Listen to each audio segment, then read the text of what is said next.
princípio, não pode haver restrição, né? Não pode haver restrição entre brasileiros e natos e naturalizados, esse é o princípio constitucional, mas também existe outro princípio que diz que a distinção, se ela ocorrer, e ocorre com certeza, né, só pode ser dada na própria Constituição Federal, né? Qual é o exemplo disso? Na verdade, nós temos alguns cargos públicos, como presidente da República, vice-presidente, né, presidente da Câmara dos Deputados, oficiais do Exército, diplomatas, oficiais do Exército Brasileiro, eles têm aí, só podem ser ocupados por brasileiros natos, somente brasileiros natos, né? É uma distinção que existe aí, e essa distinção está certinha. Por quê? Porque está prevista na Constituição Federal. Nenhuma lei infraconstitucional pode prever uma distinção entre brasileiro nato e brasileiro naturalizado. Somente a norma constitucional é que poderá determinar aí essa restrição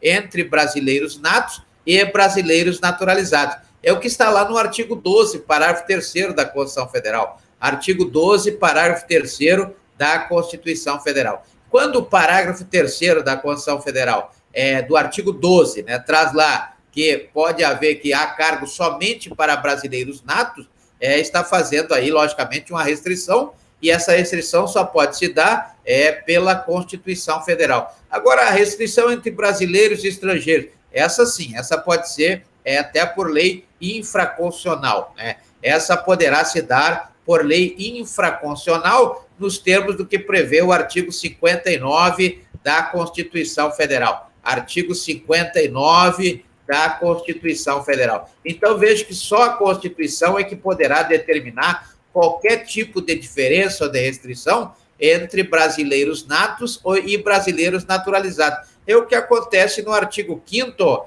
inciso 52 da Constituição Federal. Artigo 5º, inciso 52 da Constituição Federal. Já no caso dos estrangeiros, não. Pode ser uma lei infraconstitucional, né? Pode ser como prevê aí vários desses estatutos que nós citamos, prevêem aí que as condições quando brasileiro e as condições quanto estrangeiros, né? Então, a Constituição brasileira prevê, lá no artigo 12, parágrafo 3º, esta restrição, mas é uma exceção, quanto à acessibilidade prevista no artigo 37, inciso 1º da Constituição Federal, seja a cargos públicos, seja a funções públicas, seja a mandatos públicos ou, principalmente, a empregos públicos, né, onde tem aí subsidiariamente a CLT, mas são regulados pela Lei 9.962 de 2000. Então, cuidado aí com o artigo 12, parágrafo 3º da Constituição Federal,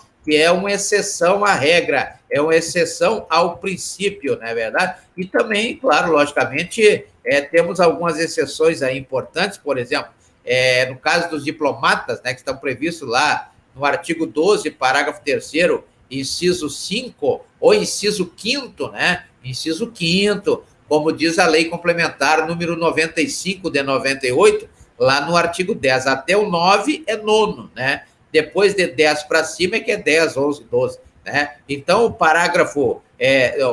artigo 12, parágrafo 3º, inciso 5º, ele traz que os diplomatas, aqueles que estudam no Instituto Rio Branco, né? Eles fazem aí concurso de provas e provas de títulos, né? Concurso de provas ou provas de títulos. O que é isso? Provas é só quando tem a prova, né? E provas e títulos é quando tem aquelas 3 fases, né?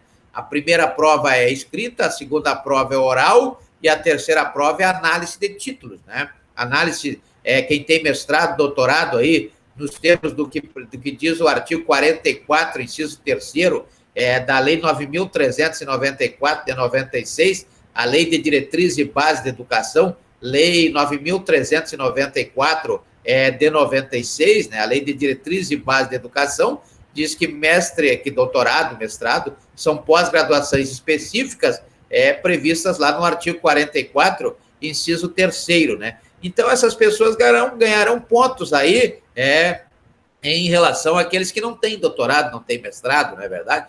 Também aqueles que trabalharam no serviço público, aqueles que dão aula, né? Quem está aí no magistério superior, também tem pontos aí em concursos, né? Então, pode até passar na frente dos outros em razão de ter sido professor, né? O professor universitário, né? O facilitador, que é melhor dizendo, né? Então, essas pessoas, os diplomatas, eles vão trabalhar no Itamaraty, que é o Ministério das Relações Exteriores, está previsto lá no artigo 96, inciso, não, 91, inciso 6º, né? 93, inciso 6º, aí eu deixo para os senhores pesquisar. 93, inciso 6º, é da Constituição Federal, né? E, logicamente, só pode ser ocupado por brasileiro nato. Então, não pode ter um diplomata estrangeiro, não pode ter um diplomata que seja naturalizado. Diplomata somente pode ser brasileiro nato, diplomata somente brasileiro nato, né? Então, não se confunde também com os funcionários da diplomacia, esse sim, né? Então, lá na embaixada, por exemplo, do Brasil no Afeganistão, que está uma beleza trabalhar lá, né? Deve estar uma maravilha trabalhar lá no Afeganistão, na embaixada brasileira, tem funcionários afegães lá, os afegãos, né?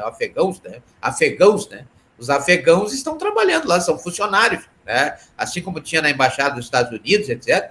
Então, essas pessoas não precisam ser brasileiros natos, mas o chefe lá, o diplomata ou o cônsul, esse sim tem que ser brasileiro nato, não pode ser estrangeiro e não pode também ser naturalizado, não é verdade? A mesma coisa acontece com os oficiais do Exército, né? Os oficiais do Exército também, das Forças Armadas, melhor dizendo, nos termos do artigo 142 da Constituição Federal, seja da Marinha, do Exército, da Aeronáutica, né?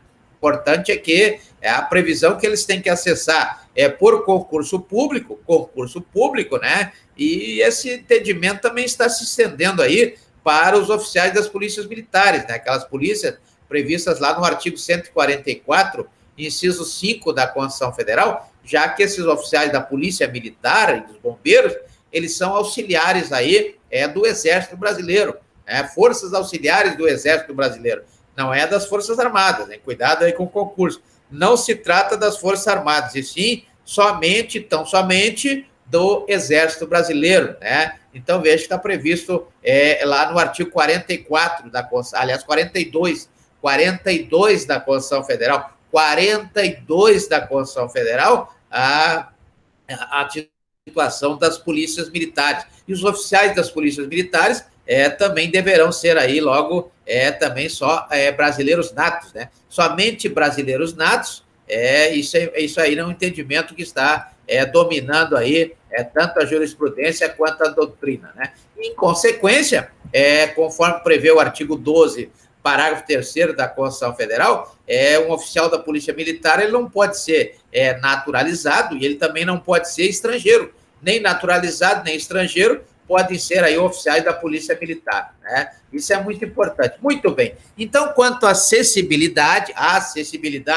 do artigo 37, inciso 1º da Constituição Federal, previsto exatamente para as diferenciações quanto a brasileiros natos, que somente seja por meio da Constituição Federal, brasileiros natos e naturalizados, e as diferenças e distinções entre brasileiros e estrangeiros, essas sim, poderá se dar aí por lei infraconstitucional, ou seja, a lei da atividade que o estrangeiro irá postular, ter essa acessibilidade, né?